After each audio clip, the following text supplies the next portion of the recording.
Sarah dan Roland merupakan sepasang suami istri yang telah menantikan kehadiran anak dalam keluarga selama 10 tahun. Ketika Kimberly lahir, tentunya merupakan sebuah kabar sukacita bagi keluarga Sarah dan Roland. Namun di hari kedua kelahiran baby Kim, dunia mereka seketika seolah-olah luluh lantang. Baby Kim mengalami kejang selama 30 menit hingga dilakukan MRI. Dan baby Kim dinyatakan mengalami cerebral atrophy di otaknya. Setelah dirawat selama 2 bulan di Indonesia, mereka dianjurkan untuk diagnosa lebih lanjut ke rumah sakit di Singapura. Tentunya biaya di sana sangat besar. Proses demi proses dijalani di sana, sehingga dokter akhirnya mendiagnosis bahwa bayi yang telah mereka nantikan selama 10 tahun hanya dapat bertahan hidup 3 bulan saja. Bagaimana kisah selanjutnya dari baby Kim? Mungkinkah mujizat terjadi atas hidup keluarga mereka? Nantikan kesaksian selengkapnya hanya di Good News Program.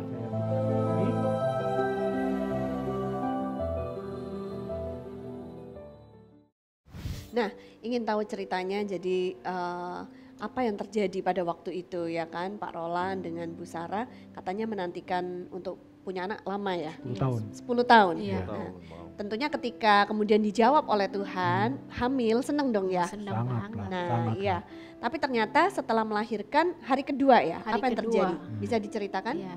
Hari kedua setelah Kimberly lahir, dia mulai kejang selama 30 menit. Kemudian langsung Kimberly dilarikan ke ICU saat itu, dan ya dia mendapat perawatan intensif selama 2 bulan di Indonesia. Oke. Nah, Apa Bu, diagnosa dokter waktu itu? Saat itu dokter mengatakan Kimberly ini mengidap cerebral atrophy di sebelah kirinya. artinya apa tuh, Bu? Cerebral atrophy itu maksudnya pengecilan otak Di sebelah otak di kiri. sebelah kiri. Wow. Iya, berdasarkan hasil MRI-nya. Ya, kira-kira penyebabnya apa yang dokter ceritakan sehingga hal itu terjadi pada Kimberly? Sebenarnya dokter sendiri waktu itu agak sanksi karena Kimberly itu simptomnya agak berbeda dengan cerebral atrophy. Karena itu berdasarkan advice dari salah satu dokter di Indonesia, kita disuruh cari diagnosa tegaknya dulu di negara lain gitu. Jadi waktu itu kita pilih ke Singapura, tapi prosesnya nggak semudah kita kayak kita mau pergi langsung sampai di Singapura, karena mereka tuh ternyata karena Kimberly udah dirawat selama 2 bulan dan belum ada diagnosa yang tepat, yang pasti gitu. Jadi mereka kayak sanksi menerima anak ini gitu. Ditambah lagi waktu itu dari pihak rumah sakit mengatakan kalau mau ke sana kita harus setor DP sebesar waktu itu 50.000 Singapura dollar. Terus terang waktu itu kami ke Singapura dengan modal nekat sebenarnya. Karena kita pikir bagaimana cara menyelamatkan Kimberly secepat mungkin gitu. Nah, kemudian kami kirim request kami semua hasil pemeriksaan ke Singapura, tapi mereka tuh seperti menolak untuk menerima Kimberly. Ada 2 rumah sakit yang kami kirimkan dan dua-duanya itu seperti nggak mau terima, karena sepertinya mereka dari tulisannya mengatakan bayi ini udah tinggal tunggu waktu, gitu. Nah, saya tuh dosen, Ya. ngajar lah. Jadi sudah bisa ini. Istri saya dulu di perusahaan swasta. Jadi orang-orang dekat kami bilang kalau kamu nggak punya duit, Nggak usah berangkat, bikin aja bayi baru, dibilang gitu, bikin anak baru. Terus dia bilang kalau yang sakit itu bukan dari Tuhan, dia bilang gitu. Jadi banyaklah kata-kata seperti itu. Cuman dalam hati saya yakin Kimberly ini punya Tuhan, dan Tuhannya Kimberly itu Tuhan yang hidup. Jadi ketika kami berangkat dengan berdasarkan iman, saya sudah yakin damai sejahtera di hati saya. Tuhan saya pasti akan tolong saya. Ya, bagaimana Bapak punya keberanian seperti yang tadi teman-teman Bapak bilang atau orang-orang dekat bilang, lebih gampang buat bibi baru Ya. atau mungkin bayi tabung lagi, masih lebih murah daripada harus ngejalanin semua ini ya. Ya. Maksudnya keluar uang satu hal, tapi makan hati, perasaan Ya, dan juga betul. badan capek untuk jaga Betul. anak sakit Betul. itu bagaimana kalian berdua bisa bertahan? Silakan. Ya, kami berdua bisa bertahan karena kami ingat firman Tuhan bahwa Tuhan bilang segala sesuatu yang kamu minta ya Tuhan akan kabulkan selama bukan untuk keinginan kamu.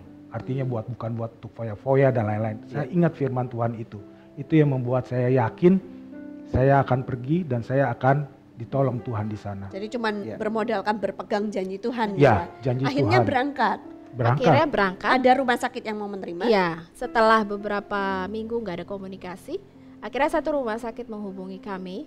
Ya. Dan tapi waktu itu saya bilang, saya nggak punya uang untuk bayar DP-nya. Sempat komunikasi itu sempat terhenti lagi. Tetapi puji Tuhan ya, tiba-tiba dari pihak rumah sakit mengatakan, ibu berangkat aja, nggak usah pikirin DP-nya. Wow. Gitu. Itu Jadi yang very tadinya favor loh. 50.000, Mujizat, Iya. mujizat ya. jadi makanya kita jadi untuk berangkat ke sana karena kita bilang Tuhan pasti sertai kita. Waktu awal mereka melakukan MRI ulang karena menurut mereka MRI yang di sini gambarnya nggak nyambung, kayak terputus gitu. Kemudian mereka bilang, ibu kita harus melakukan MRI ulang. Kemudian dari hasil MRI ulang ternyata anak ini menderita penyakit saraf langka di dunia yang namanya itu hemimegalencephaly. Wow, artinya apa itu Bu? Hemimegalencephaly itu otak sebelah kanannya lebih besar daripada otak sebelah kiri dan otak sebelah kanan itu nggak ada selnya. Ya? Nggak ada sel? Nggak ada selnya. Jadi nggak ada. Biasanya kalau yang normal tuh kayak dia ada jalur-jalurnya di otak. Tapi kalau ini clean, Wow, clean. bersih. Berarti yang gitu. bermasalah justru otak Di sebelah kanan, kanannya, bukan di sebelah kirinya. kiri. Jadi beda diagnosa. Iya, ya. beda diagnosa. Waktu itu sempat kita marah, kita bilang Tuhan kenapa kasih kita anak seperti ini. Halo teman-teman sekalian, Anda baru saja menyaksikan sebuah episode Good News Program atau mungkin Anda juga menyaksikan video-video tayangan yang lain yang kami pernah upload pada channel @Anugerah Ministries. Dan saat ini secara pribadi pula saya mengajak Anda untuk berpartner bersama dengan kami. Sehingga lebih banyak lagi tayangan-tayangan yang luar biasa. Akan ada inovasi-inovasi baru, akan ada kesempatan bagi Anda juga untuk membantu kami untuk memperlebar kerajaan surga. Jangan lupa untuk subscribe pada channel YouTube kami yaitu di @Anugerah Ministries. Anda bisa langsung pencet dan kemudian jangan lupa untuk pencet ada loncengnya. Sehingga apabila ada setiap video baru, tayangan baru yang diupload, Anda akan langsung mendapatkan notifikasi pada email Anda atau pada YouTube Anda.